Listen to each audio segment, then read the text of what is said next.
Le festival Les Égaluantes est de retour pour une seconde édition.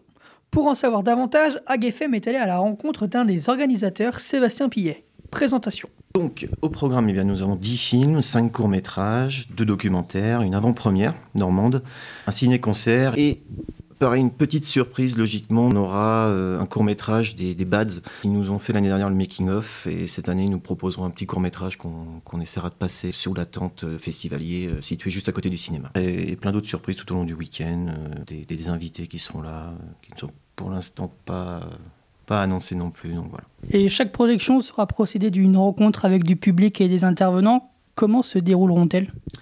Alors en fait, avant chaque projection, il y aura on va dire un petit créneau de 1 quart d'heure où des intervenants comme Céline Asto, qui vient de 40 ans, qui travaille actuellement à Radio France, qui pourront présenter le film qui sera projeté.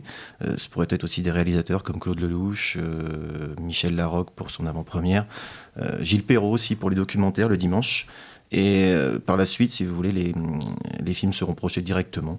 Donc il y aura souvent un décalage d'1 quart d'heure entre les 2 séances afin que les intervenants puissent présenter les films projetés. Et le premier jour se clôturera par un ciné-concert. Quel est le film qui sera à l'honneur ?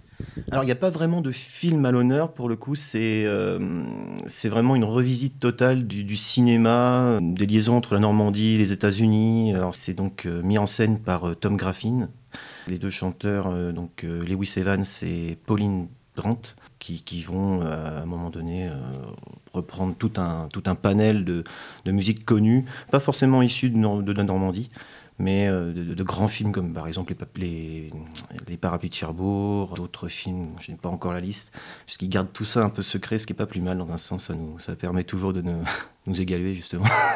Voilà. Et on retrouvera aussi un ciné-débat le samedi soir. Quel en sera le thème ?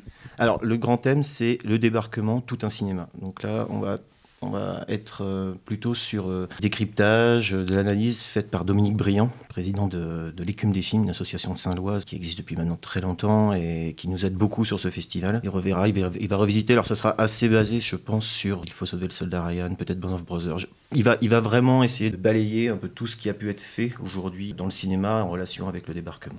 Pour terminer, pouvez-vous rappeler les tarifs d'entrée ainsi que les sites à connaître pour avoir plus d'informations ? Oui, donc on a le Pass Week-end qui offre l'accès à tous les films sur le samedi et dimanche, qui est à 12 €. On peut les acheter sur le site ou dans les points de vente locaux, le café du centre de 40 ans, la maison de la presse, le cinéma évidemment et l'espace culturel de Leclerc à 40 ans. On peut aussi acheter la séance directement sur place à 4 € et le concert est à part le vendredi soir pour 10 €. Tout est achetable justement sur le site aussi.